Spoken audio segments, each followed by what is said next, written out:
The rain hammered the roof like God's own judgment. But it was my father's voice that shattered me first. "Get out, Xavier. You're no son of mine." I stood there in the hallway of our cramped Queens apartment, the faded family photo from my baptism staring back at me from the wall, as if it knew this was the end. I just handed him the letter, the one I'd written in shaking hands after months of hiding, confessing I was gay, that I couldn't pretend anymore. His face went from shock to fury in a heartbeat, veins bulging in his neck like the subway tracks I used to trace with my finger as a kid. And then he shoved me, not hard enough to bruise, but enough to send me stumbling toward the door, my backpack, stuffed with whatever clothes I could grab, slapping against my thigh like a final insult. I didn't cry until I hit the street. The door slammed behind me, echoing louder than the thunder rolling in from the East River. Flashing back, it all started 6 months earlier, in the sticky heat of a New York summer that clung to your skin like regret.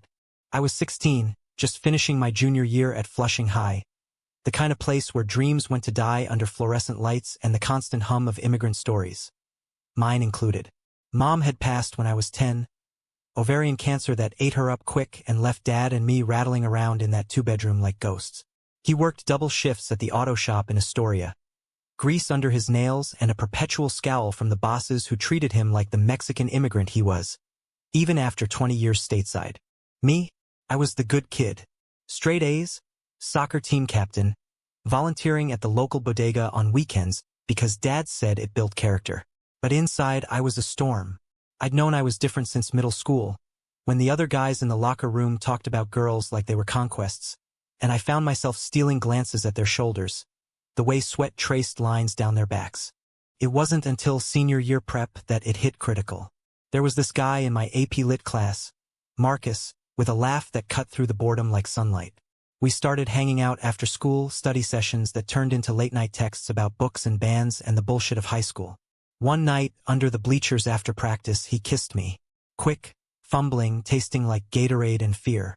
We both pulled back, hearts pounding, and that was it. Over before it started. He ghosted me after, mumbled something about not being ready, and I buried it deep. But secrets like that, they fester. I started journaling, scribbling in a beat-up notebook I hid under my mattress. Poems mostly raw and aching, about wanting to be seen for who I was. That's what the letter to Dad was. Me trying to be brave like Mom always said. "Say valiente mijo," she'd whisper before bed. "Be brave, my son." Brave got me locked out in the rain. I trudged down 108th Street, water soaking through my hoodie, the city lights blurring into neon halos. My phone buzzed, texts from friends asking where I was for the post-game hangout, but I couldn't face them. Not yet. I ended up at the 24-hour laundromat on Roosevelt Avenue, the one with the flickering sign that always smelled like detergent and despair. That's where I met Luis. He was slumped in a plastic chair, folding a pile of faded towels, his dark hair falling into eyes that looked like they'd seen too much too young. 17 like me, but with a hardness around the edges, faded scar on his cheek from God knows what.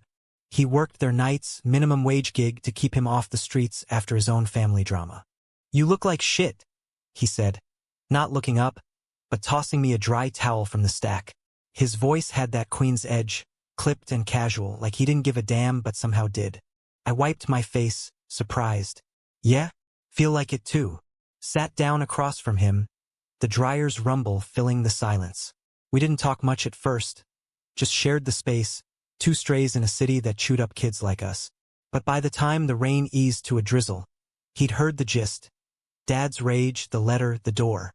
"Parents," he muttered, folding another towel with precise snaps. "Mine thought I was possessed when I came out. Evangelical church bullshit. Kicked me out at 15. Been bouncing ever since." 15. The word hung there, heavier than the humidity. Luis had that survivor vibe. Tattoo peeking from his sleeve, a small cross inked over with thorns, like he'd reclaimed it. We swapped stories as the night wore on. His mom in Puerto Rico, sending care packages he couldn't afford to ship back. My dad's endless shifts, how he'd raised me on tamales and tales of the old country. By closing time, he'd offered me the couch in his tiny studio above a taqueria on Northern Boulevard. "It's a shithole, but it's dry," And rent split till you figure shit out. I hesitated. Stranger danger screaming in my head. But what choice? The shelter lines were endless. And pride wouldn't keep me warm. So I followed him up the rickety stairs, the air thick with cumin and fryer oil, into a space that was more closet than apartment. Futon against one wall, hot plate in the corner, posters of Bad Bunny and old Yankees games peeling at the edges. That first night, we crashed side by side on the futon, backs to the wall, staring at the ceiling cracks like they held answers.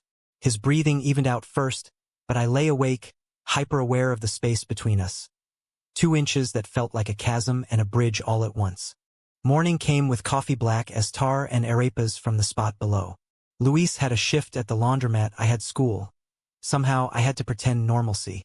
Text me if you need anything, he said, scribbling his number on a napkin. Seriously, Zav, you're not alone in this. Zav, no one called me that. It stuck, warm in my chest like sunlight breaking clouds. School was hell. Whispers followed me. Someone had seen the ambulance lights at my building last night. No, just Dad's truck sputtering. But Marcus avoided my eyes in the hall, and Coach pulled me aside after practice. Heard your old man's on a warpath. You good, kid? Lies tumbled out. Yeah, just a fight. It's fine. But it wasn't. Dad didn't call, didn't text. Radio silence from the man who'd taught me to ride a bike on the FDR Drive overpass. Luis became my anchor. Evenings, I'd crash at his place. Homework spread on the floor while he sketched in a notebook. Cityscapes, faces, dreams he said he'd chase one day at art school. We talked for hours. About the hypocrisy of church folks who preached love but doled out hate. About the drag shows in Jackson Heights we'd sneak peeks at on YouTube. Queens slaying in sequins and shade. One night, 3 weeks in, the air shifted. We were watching some bootleg rom-com on his ancient laptop. The kind with predictable kisses and happily ever afters that made my throat tight. Luis's arm brushed mine, accidental at first, then lingering. I turned, and there he was, eyes dark and searching, like he was asking permission without words. Can I? He whispered, and I nodded, heart slamming like a bass drop. Our kiss was tentative, then fierce. Hands and hair, breaths mingling, the taste of salt and hope. It wasn't fireworks. It was a quiet unraveling, 2 broken pieces clicking just right. From there, it bloomed. Stolen moments in alleyways behind the taqueria. Fingers laced under diner tables. Whispers of I got you, when nightmares woke me sweating. Luis wasn't out to the world. Too many scars. But with me, he was open, vulnerable in ways that made my chest ache. But paradise in Queens? It never lasts. Dad found me through a slip-up. I used his credit card for bus fare, thinking he'd notice and maybe, just maybe, reach out. Instead, he showed up at Luis's door one Saturday, pounding like the cops, face purple with veins and vodka. Xavier. Open this goddamn door. The building shook. Luis froze mid-sketch, eyes wide. I cracked it, chain on, and there he was, disheveled, smelling of motor oil and regret. Dad. He barreled words. That card? Your mother's savings, you ungrateful. Who the hell is this spick you're shacking up with? Luis flinched behind me, but I stepped forward, fire in my veins. His name's Luis, and he's more family than you've been lately. Dad's laugh was bitter, broken. Family? You're throwing away everything for what? This perversion? Your abuela would roll in her grave. It escalated fast. Yells echoing down the hall, neighbors peeking. Luis tried to pull me back, but I couldn't stop. You don't get it, Dad. I love him, and I love you, but you have to love me back. All of me. He went still, then deflated. I can't. Not like this. Turned and shuffled down the stairs, shoulders slumped like the weight of 2 countries on his back. The door clicked shut, and Luis wrapped around me, but the damage was done. Cracks in our bubble. That confrontation lit a fuse. Dad didn't come back, but the fallout rippled. School buzzed. Coach benched me for distraction. Friends drifted, whispers of freak, trailing like smoke. Marcus cornered me in the bathroom one lunch. Heard about your dad, and, with that guy. His eyes flicked guilty. Betrayal stung fresh. He'd outed me without a word, probably to deflect his own secrets. You're one to talk. I shot back, slamming the stall door, but it hollowed me out. Luis saw it. That night on the fire escape. City sprawl glittering below like scattered diamonds. People suck, he said, passing a joint. His rare vice, herbal calm from the Botanica down the block. But we don't have to let em. We didn't. We built walls of our own. Picnics in Flushing Meadows, Corona Park, where we'd lie on checkered blankets, feeding each other mango slices sticky sweet, laughing at joggers who side-eyed our linked hands. Luis opened up more, about the foster homes after his kickout, the art teacher who believed in him enough to slip him supplies. You're my muse, Zav, he'd say, sketching my profile with charcoal smudges on his fingers. I believed in us, convinced Dad would crack, see the light, so I wrote him letters, dropped them in the mail slot when I knew he was at work. Please wrapped in memories.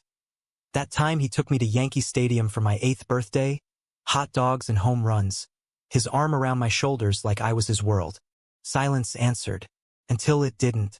2 months in, Luis got a call from his boss at the laundromat, promotion to manager, double shifts, but it meant stability. We could get a real place, he said over takeout pupusas, eyes bright. You, me, maybe enroll in community college together. Art for me. Whatever lights you up. My heart swelled. Engineering. Like Mom wanted. We dreamed big. A walk-up in Bushwick. Weekends at Coney Island. Pride parades where we'd march hand in hand. Unashamed. But dreams have teeth. The betrayal came from the shadows. Luis's sketchbook. My favorite thing about him, pages alive with our life, went missing one shift. I found it later, in the trash behind the taqueria. Pages torn, faces defaced with ugly scrawls. Faggot, spick, go back. Not random. Inside the cover, a note in Dad's blocky print. Stay away from my boy, or else. Rage boiled. How? He tailed us, probably, parked across the street like some PI in a noir flick. The violation burned. My sanctuary, our private world, shredded. I confronted Luis that night. Irrational, voice cracking. Did you tell him? Invite him in. His face crumpled. What? Sab? No. But doubt seeded. He'd been weird lately. Late texts from family. Dodging questions. Turns out, his abuela in San Juan was sick. Visas tangled. And he'd reached out to his old church contacts for help. They promised strings attached, he admitted, tears streaking. I didn't tell them about us. Swore I wouldn't. The church. The same poison that birthed my father's hate. Betrayal layered. Not just Dad's intrusion, but Luis's secret outreach, risking us for a ghost of family. We fought ugly, words like knives, accusations flying. You think I don't want this? That I'm ashamed? He yelled, slamming the futon. I've lost everything once. Can't lose you too. I stormed out, wandering the all-night streets of Corona, past Botanicas glowing with saints and candles, to Carious shuddering under sodium lights. Regret chased me. By dawn, I was back, pounding on the door till he yanked it open, red-eyed. Forgive me? I whispered, collapsing into him.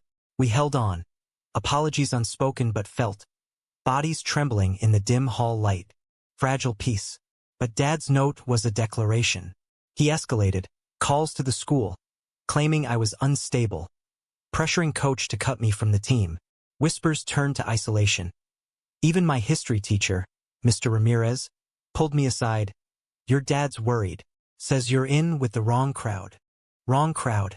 Luis, with his ink-stained hands and heart of gold. I laughed bitter. Tell him the wrong crowd's the one preaching hate. Climax brewed slow, then exploded. Homecoming week. Ironic name. Luis surprised me with tickets to the game. Cheap seats but ours. We sat shoulder to shoulder. The stadium roar a bomb. Fireworks popping over Citi Field like false stars. Halftime he leaned in. I love you, Xavier. For real. No more secrets. The words unlocked something. I kissed him there, public for the first time, crowd blurring around us. A few jeers, but mostly indifference, New York magic. After, walking home through the crisp fall air, leaves crunching underfoot like brittle bones, we talked futures again. We'll make it, I said. Show them all. Fate laughed. 2 blocks from the taqueria, headlights pierced the dark. Dad's truck, screeching curb. He piled out, bottle in hand, eyes wild. You think this is a game? Parading like that. Luis stepped forward, protective. Señor, por favor. Dad swung. Not at me. At Luis, fist glancing his jaw, sending him sprawling. Blood bloomed on the sidewalk, copper sharp. Time fractured. I lunged, shoving Dad back. Stop! You're the monster here. He staggered, shock dawning as sirens wailed distant. Someone's 911. Luis groaned, clutching his face, and in that moment, something in Dad broke. Not rage, grief. I just wanted you safe. Like your mother. Safe. The word twisted. Cops arrived, statements taken under street lamp glare. Assault charges loomed, but Luis, ever the peacemaker, downplayed. It was a misunderstanding. Dad got a night in holding, released on bail. I didn't visit. Instead, I nursed Luis at the ER, stitches, ice packs, his hand in mine while nurses bustled. I'm okay, he murmured, thumb tracing my knuckles. But your dad. He's hurting too. Empathy warred with fury. Hurt people, cliché, but true. Mom's death had hollowed him, turned love to fear. The shock came next morning. A knock, not Dad but a social worker, clipboard in hand. Xavier. Your father's filed for emancipation counseling. And he wants to talk. With a mediator. Stunned, I agreed. The session was in a drab midtown office. Fluorescent hum like a migraine.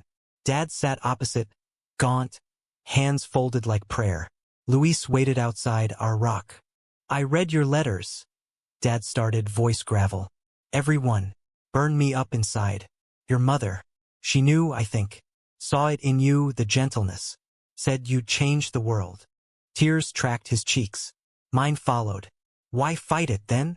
Fear, Mijo. Of losing you like her. Of what the world does to boys like. He trailed. Then, like us. Us. The word detonated. Dad's eyes dropped. Back in Juarez before we crossed. There was a boy, Carlos. It was innocent. But they found out. Beat him near dead.